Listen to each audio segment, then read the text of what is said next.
नमस्कार, मैं राजा गुरु।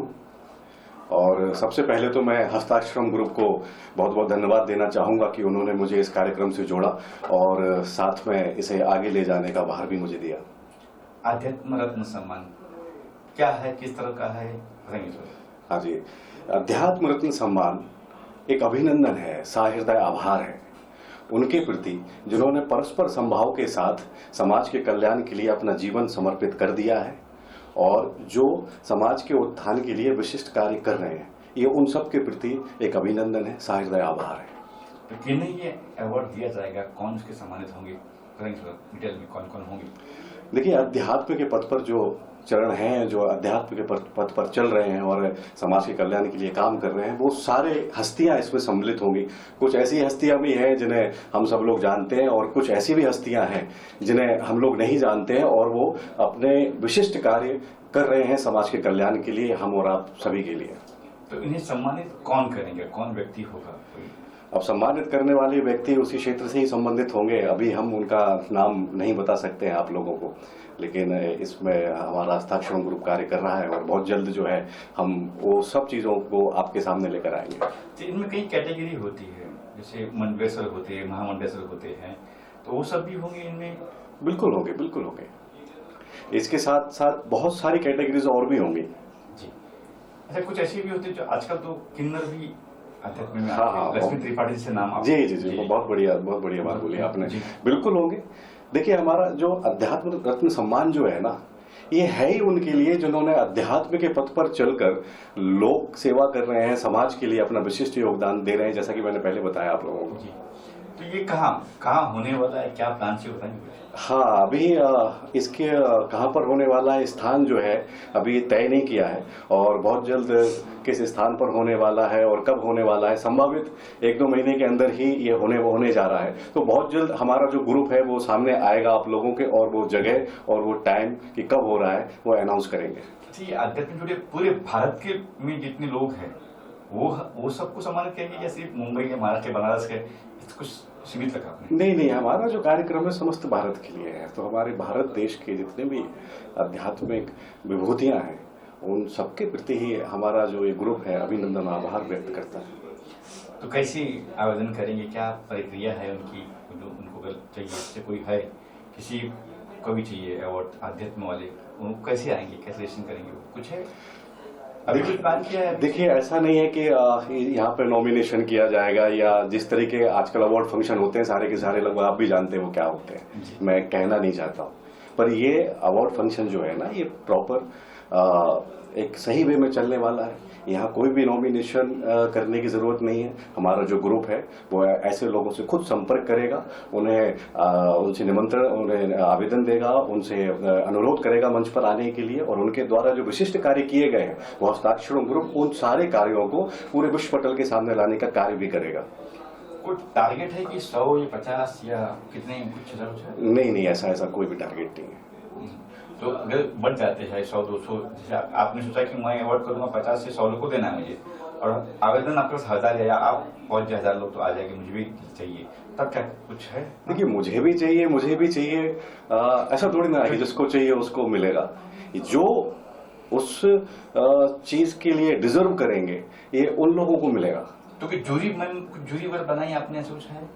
देखिए, सबसे पहले तो क्या है कि जो अध्यात्म पथ पर जो लोग चल रहे हैं या हमारी जो विभूतियां हैं, सभी के सभी सम्मान के लायक हैं और हम सबका सम्मान करते हैं, है ना।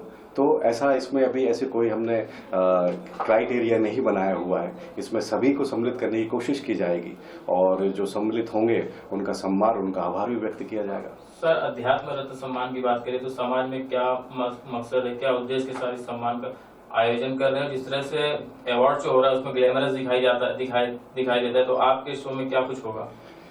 देखिए, बहुत अच्छी सवाल की, क्यों कर रहे हैं, कहाँ से क्या प्रेरणा मिली। तो हम सबसे पहले आपको बताते हैं कि हमारी भारत की संस्कृति में अध्यात्म जो है वो रचा बसा है। भारत की संस्कृति में अध्यात्म रचा बसा है।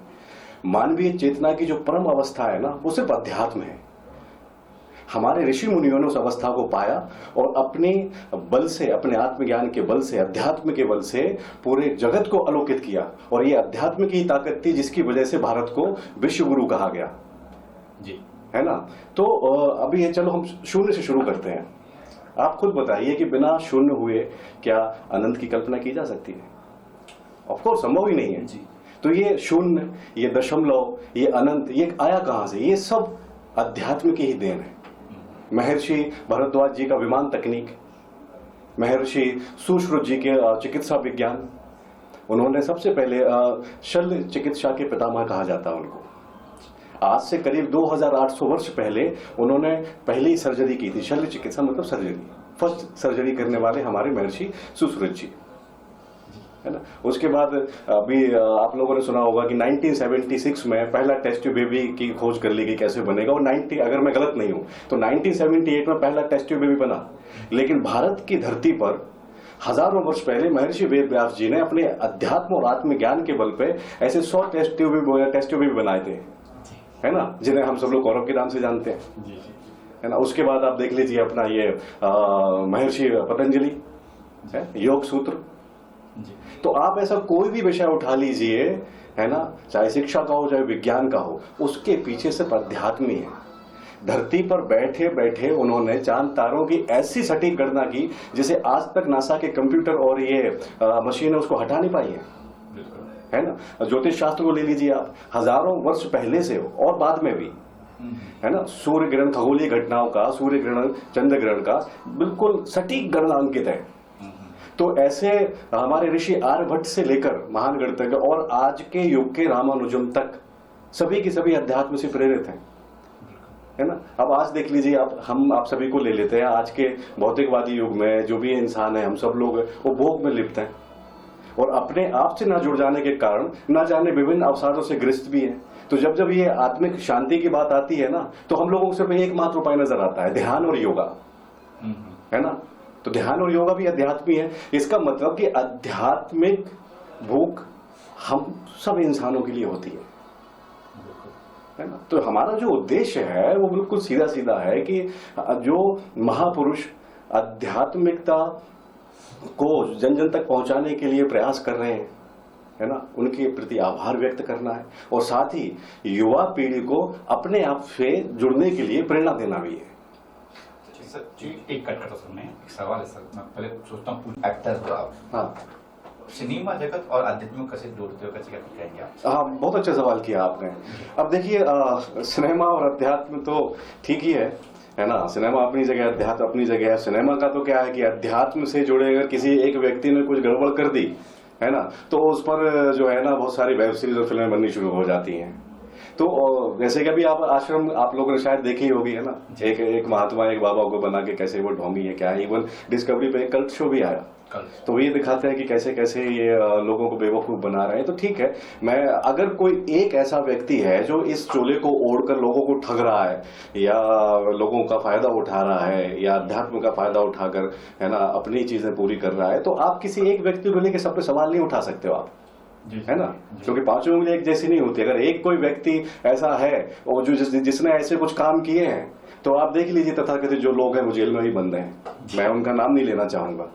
तो ऐसे ये फिल्म इंडस्ट्री तो बस जो जिस पे कंट्रोवर्सी हो जाए उसको लेके बस फिल्म बना लें, वेब सीरीज बना लें, उनसे फायदा हो जाए। क्या आश्रम में क्या एक ऐसा कैरेक्टर भी लेके नहीं चल सकते थे जो अध्यात्म के सही मायनों को समझता हो और जो सही पथ पे चल रहा हो? लेकिन नहीं, वो क्योंकि वो चाहते हैं कि ऐसी ही चीजें बिकेंगी मार्केट में और वो हम सब लोग देख के एंजॉय करते हैं। वो तो हमें अपनी बुद्धि से समझना पड़ेगा कि आज के समय में कौन पाखंडी और कौन ढोंगी है। तो सिनेमा का तो क्या है, सिनेमा और अध्यात्म को जोड़े तो वो अध्यात्म को सिर्फ वही लेके जा रहे हैं। आप देख, 2 शो सामने उदाहरण भी हैं। अध्यात्म की बात करो, वहाँ पे नागा बाबा की बात आती है, नागा साधु भी आएंगे आपके शो में, प्लान से कुछ सोचा? देखिए वो भी है। अब हमारे जो ग्रुप है हस्ताक्षरों में, उनकी कोशिश तो रहेगी कि ऐसे सब महान विभूतियों को एकत्रित करने की।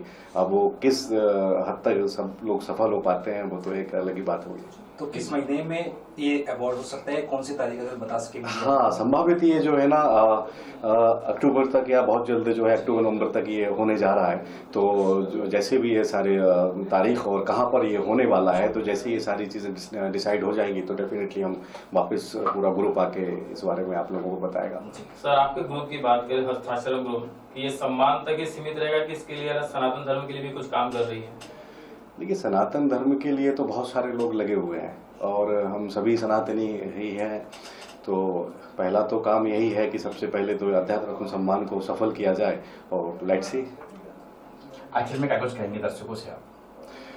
दर्शकों से बस ये कहना चाहूंगा कि अध्यात्म जो है एक बहुत बड़ा क्षेत्र है और आप चाहें या ना चाहें पर आप कहीं ना कहीं अध्यात्म से जुड़े हुए हैं। जैसा कि मैंने पहले भी कहा कि जब आत्मिक शांति की जरूरत होती है तो एकमात्र उपाय नजर आता है वो जो ध्यान और योगा है ना। तो इसका मतलब है कि आध्यात्मिक भूख हर इंसान को लगती है।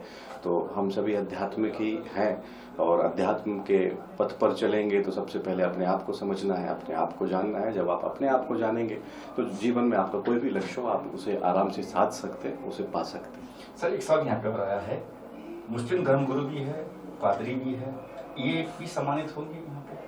देखिए, चाहे कोई भी धर्म के वो पंथ हो चाहे कुछ भी हो है ना, सब सनातन से निकले हुए हैं। तो हम तो सभी का आदर और सम्मान सबके लिए रखते हैं। तो आपकी मतलब जो है जूरी या जो भी लोग चयन करेंगे इनका भी चयन करेंगे या फिर सिर्फ हिंदुत्व की बात, हिंदुत्व जो है वही? देखिए, हिंदुत्व और ये क्या है, देखो सभी आप किसी की भी बात कर लें, आप किसी भी पंथ की बात करें, सब सनातन से निकले हुए हैं। और मैंने जैसे कहा कि हस्ताक्षरम ग्रुप सबके प्रति सम्मान की भावना रखता है और ये आगे बड़ा दिलचस्प और देखने वाला होगा कि आगे कैसे और क्या होगा। स्टेज पे सर्वधर्म समान होगा? हाँ, ये तो सनातन धर्म का पहला ही मंत्र है कि सभी धर्मों को समानता से देखना। हम तो सभी धर्मों को समानता से देखते ही हैं, आप देख लीजिए। Okay sir, thank you sir. Thank you so much, thank you. Thank you.